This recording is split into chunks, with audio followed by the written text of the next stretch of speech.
Friends, आज गबन का 29वां भाग होगा, सो ध्यान से सुनिए। रमन इस कपट प्रेम का यह परिचय पाकर विह्वल हो उठा। जोहरा के मुंह से निकलकर इन शब्दों की सम्मोहक शक्ति कितनी बढ़ गई थी। यह कामिनी जिस पर बड़े बड़े रईस फिदा हैं, मेरे लिए यह इतना बड़ा त्याग करने को तैयार है। जिस खान में औरों को बालू ही मिलता है, उसमें जिसे सोने के डले मिल जाएं, क्या वह परम भाग्यशाली नहीं है। रमा के मन में कई दिनों तक संग्राम होता रहा। जालपा के साथ उसका जीवन कितना नीरस, कितना कठिन हो जाएगा।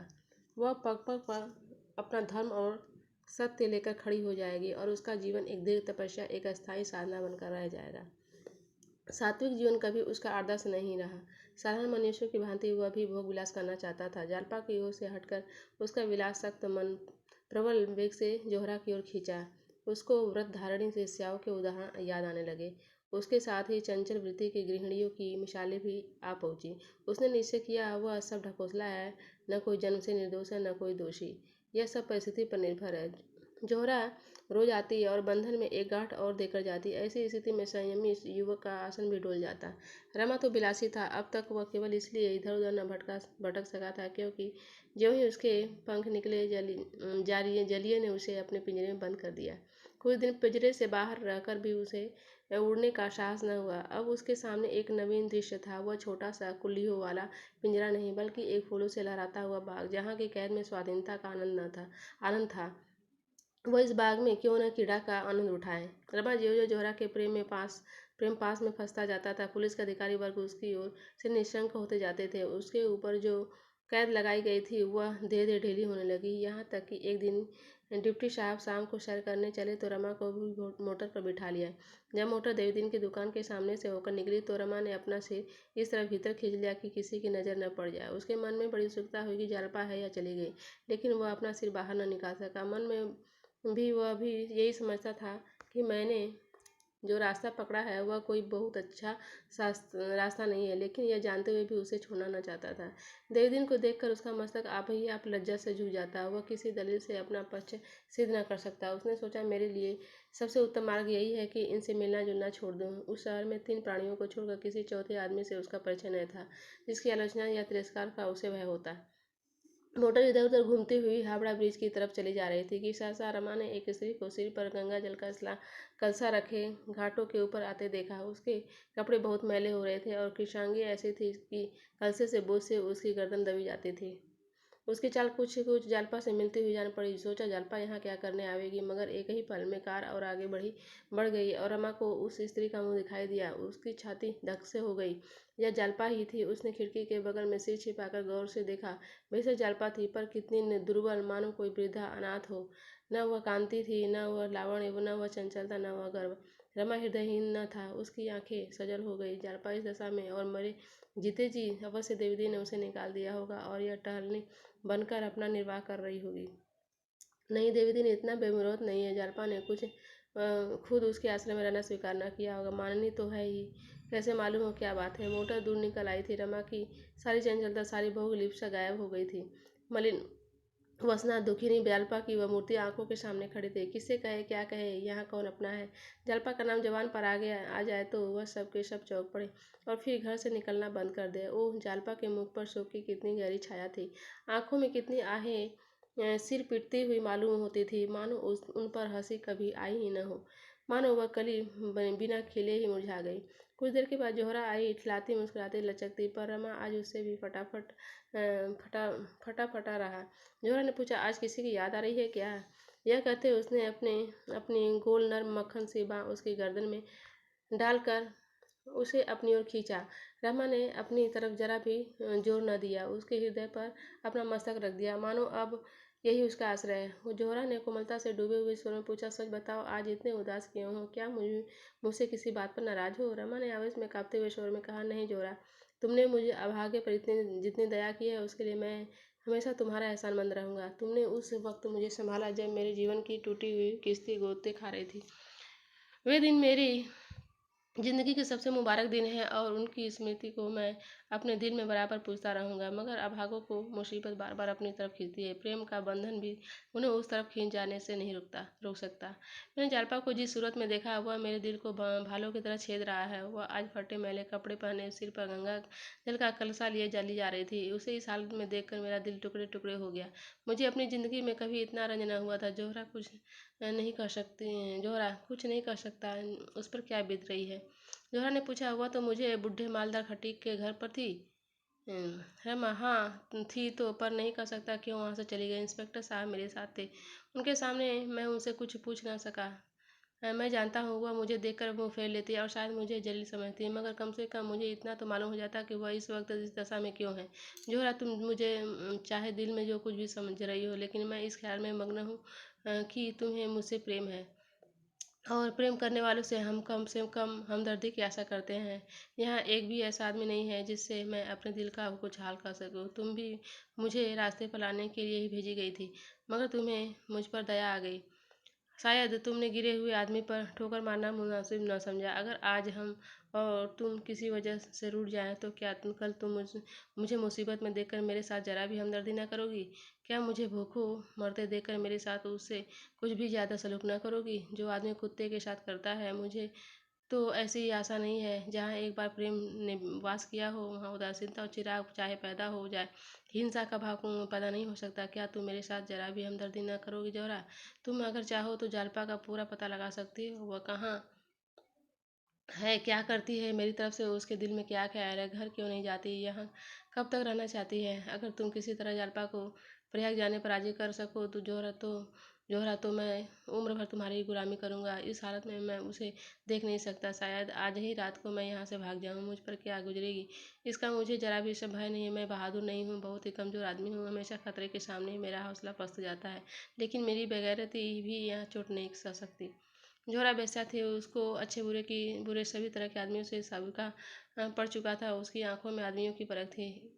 उसको इस परदेसी युवक में और उन अन्य व्यक्तियों में एक बड़ा फर्क दिखाई देता है। पहले वह यहाँ भी पैसे गुलाम बनकर आई थी, लेकिन 2-4 दिन के बाद ही उसका मन रमा की ओर आकर्षित होने लगा। प्रोणा स्त्रियां अनुराग की अवहेलना नहीं कर सकती। रमा में और सब दोषों पर अनुराग था। इस जीवन में जोहरा को वह पहला आदमी ऐसा मिला था जिसने उसके सामने अपना हृदय खोल कर रख दिया, जिसने उससे कोई पर्दा न रखा। ऐसे अनुराग रत्न को वह खोना न चाहती थी। उसकी बात सुनकर उसे जरा भी ईर्ष्या न हुई, बल्कि उसके मन में एक स्वार्थ में स्वानुभूति उत्पन्न हुई। इस युवक को जो प्रेम के विषय में इतना सरल था, वह प्रसन्न करके हमेशा के लिए अपना गुलाम बना सकती थी।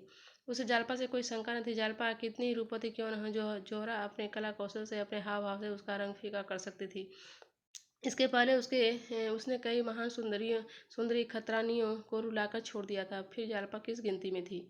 जोहरा ने उसका हौसला बढ़ाते हुए कहा। तुम इसके लिए इतना क्यों रंज करते हो प्यारे? जोहरा तुम्हारे लिए सब कुछ करने को तैयार है। मैं कल ही जालपा का पता लगा दूंगी और वह यहाँ रहना चाहेगी तो उसे उसके आराम के सब सामान कर दूंगी। जाना चाहोगे तो रेल पर भेज दूंगी। रमा ने बड़ी दीनता से कहा। एक बार मैं उससे मिल लेता तो मेरे दिल का बोझ उतर जाता। जोहरा चिंतित होकर बोले। यह तो मुश्किल है प्यारे, तुम्हें यहाँ से कौन जाने देगा? रमा कोई तदबीर बताओ। जोहरा मैं उसे पार्क में खड़ी कर जाऊंगी। तुम डिप्टी साहब के साथ वहां जाना और किसी बहाने से उससे मिल लेना। इसके सिवा तो मुझे और कुछ नहीं सूझता। रमा अभी कुछ कहना ही चाहता था कि दरोगा जी ने पुकारा। मुझे भी खिलवत में आने की इजाज़त है? दोनों संभल बैठे और द्वार खोल दिया। दरोगा जी मुस्कुराते हुए आए और जोहरा की बगल में बैठकर बोले। यहाँ सन्नाटा कैसा है? क्या आज खजाना खाली है? जोहरा आज अपने दस्ते हिनाई से एक जाम भर दो। रमानाथ भाईजान नाराज न होना। रमा ने कुछ तुर्स होकर कहा। इस वक्त तो रहने दीजिए दरोगा जी, आप तो पिए हुए नजर आते हैं। दरोगा ने तो जोहरा का हाथ पकड़ कहा। बस एक जाम जोहरा, और एक बात और, आज मेरी मेहमानी कबूल करो। रमा ने तेवर बदल कर कहा। दरोगा जी आप इस वक्त यहाँ से जाएं, मैं यह गवारा नहीं कर सकता। दरोगा ने नशीली आंखों से देखकर कहा। क्या आपने पट्टा लिखा लिया है? रमा ने कड़क कर कहा। जी हाँ, मैंने पट्टा लिखा लिया है। दरोगा आपका पट्टा खारिज। रमा मैं कहता हूँ यहाँ से चले जाइए। दरोगा अच्छा, अब तो मेंढकी को भी जुकाम पैदा हुआ। क्यों न हो, चलो जोहरा इन्हें यहाँ बकने दो। यह कहते हुए उन्होंने जोहरा का हाथ पकड़ उठाया। रमा ने उनके हाथ को झटका देकर कहा। मैं कह चुका, आप यहाँ से चले जाएं। जोहरा इस वक्त नहीं जा सकती है, अगर वह गई तो मैं उसका और आपका दोनों का खून पी जाऊंगा। जोहरा मेरी है और जब तक मैं हूँ कोई उसकी तरफ आंखें नहीं उठा सकता। यह कहते उसने दरोगा साहब का हाथ पकड़कर दरवाजे के बाहर निकाल दिया और दरवाज़ा जोर से बंद करके सिटकनी लगा दी। दरोगा जी बलिष्ठ आदमी थे, लेकिन इस वक्त नशे ने उन्हें दुर्बल कर दिया था। बाहर बरामदे में खड़े होकर वह गालियाँ बकने और द्वार पर ठोकर मारने लगे। क्या करती है मेरी तरफ से? उसके दिल में क्या ख्याल है? घर क्यों नहीं जाती? यहाँ सॉरी सॉरी। रमा ने कहा, कहो तो जाकर बचा बचा को बरामदे के नीचे ढकेल दूं, शैतान का बच्चा।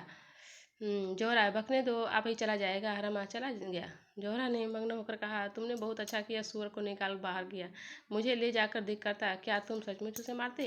रमा, मैं उसकी जान लेकर छोड़ता। मैं उस वक्त अपने आपे में न था, न जाने मुझ में उस वक्त कहाँ से इतनी ताकत आ गई थी। जोहरा, और जो वह कल से मुझे न आने दे तो? रमा, कौन? अगर इस बीच में उसने जरा भी भांजी तो मैं उसे गोली मार दूंगा। वो देखो, ताक पर पिस्तौल रखा हुआ है। तुम अब मेरी हो जोहरा। मैंने अपना सब कुछ तुम्हारे कदमों पर निसार कर दिया और तुम्हारा सब कुछ पाकर ही मैं संतुष्ट हो सकता हूँ। तुम मेरी हो, मैं तुम्हारा हूँ। किसी तीसरी औरत या मर्द को हमारे बीच में आने का मजाल नहीं है, जब तक मैं मर न जाऊँ। जोहरा की आंखों में चमक रही थी। जोहरा की आंखें चमक रही थी। उसने रमा के गर्दन में हाथ डालकर कहा, ऐसी बात मुझसे न निकालो प्यारे। सारे दिन रमा उद्योग के जंगलों में भटकता रहा। कभी निराशा के अंधकार में घाटियां सामने आ जाती, कभी आशा की लहराती हुई हरियाली। जोहरा गई भी होगी, यहाँ तो बड़े बड़े चौड़े वादे करके गए थी। उसे क्या गरज है? आकर कह देगी मुलाकात ही नहीं हुई, कहीं धोखा तो न देगी। जाकर डिप्टी साहब से सारी कथा का सुनाए।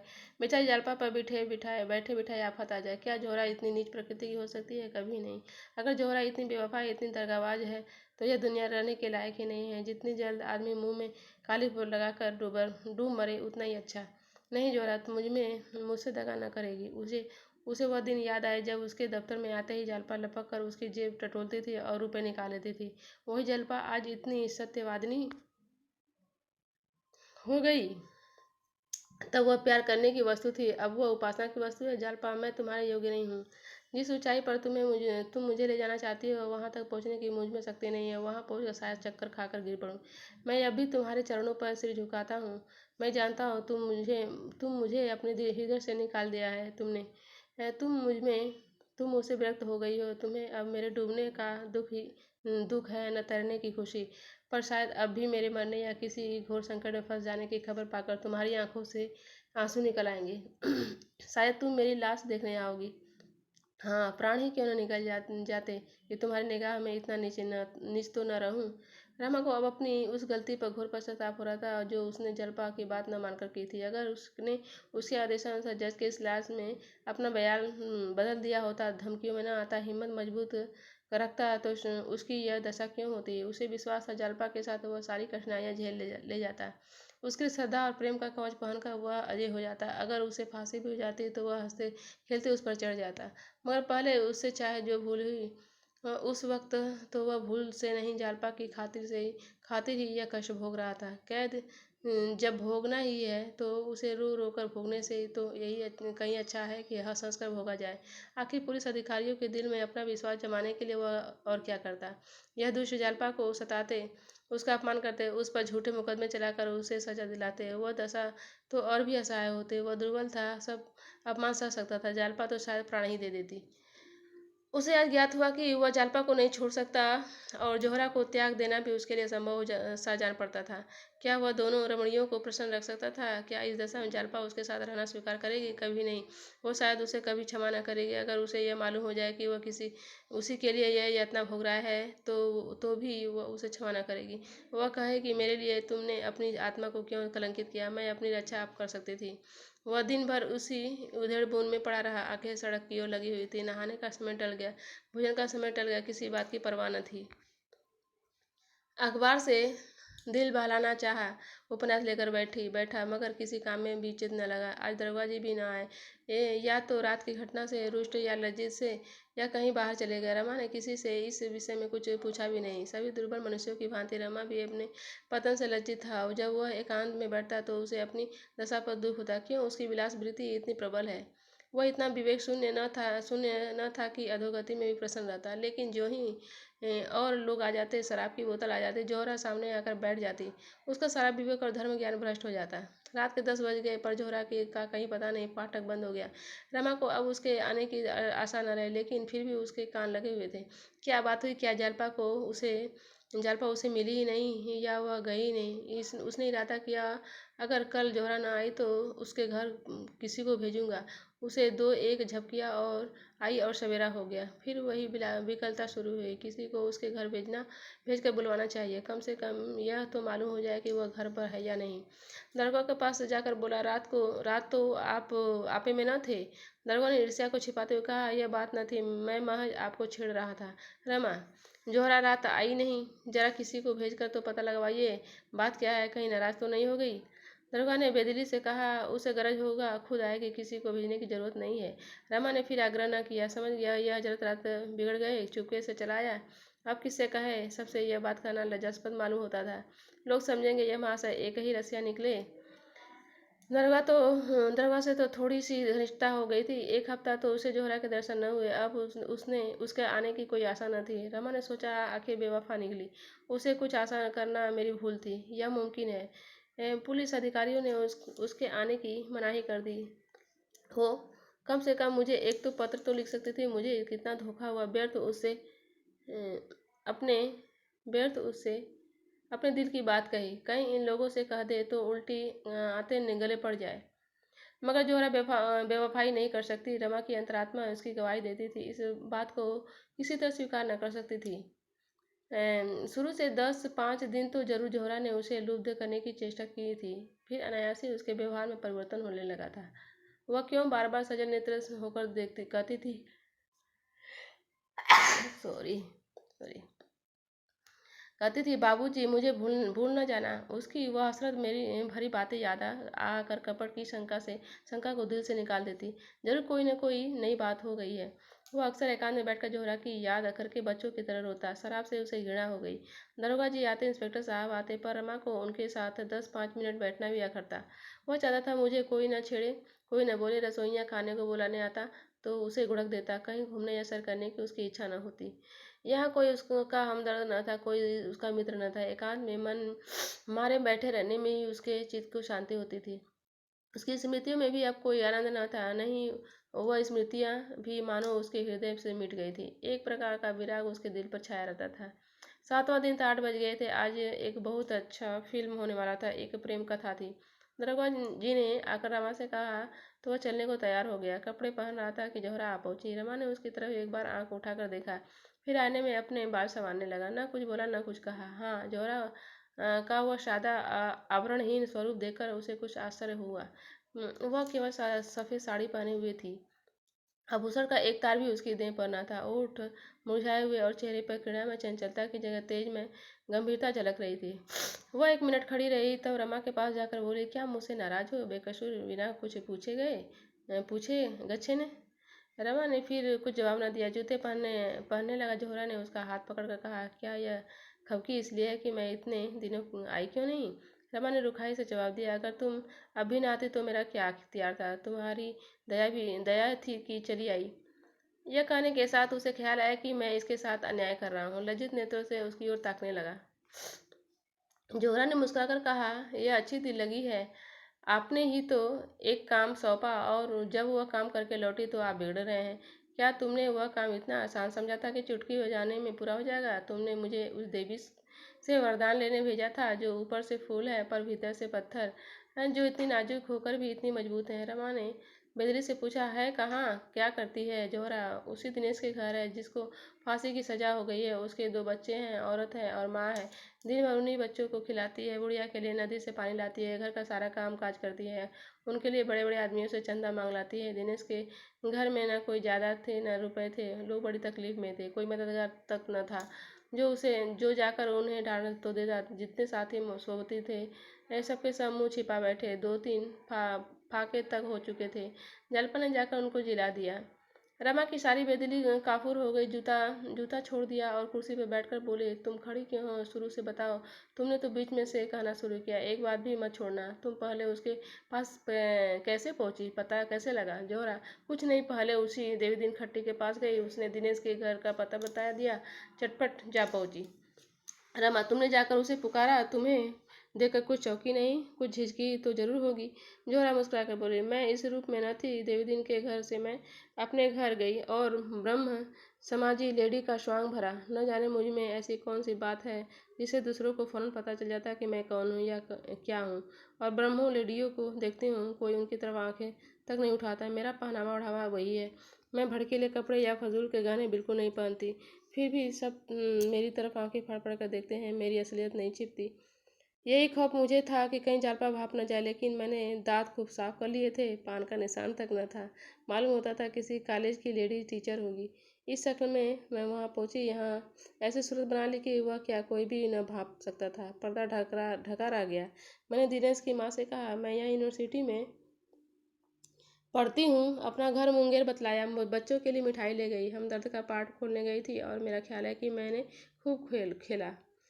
दोनों औरतें बेचारी रोने लगी। मैं भी जब्त न कर सकी। उनसे कभी कभी मिलते रहने का वादा किया। जालपा इसी बीच में गंगा जल लिए पहुंची। मैंने दिनेश की माँ से बंगला में पूछा, क्या यह कहारिन है? उसने कहा, नहीं, यह भी तुम्हारी तरह हम लोगों के दुख में शरीक होने आ गई है। यहाँ इनका शौहर किसी दफ्तर में नौकर है और तो कुछ नहीं मालूम। रोज सवेरे आ जाती है और बच्चों को खिलाने ले जाती है।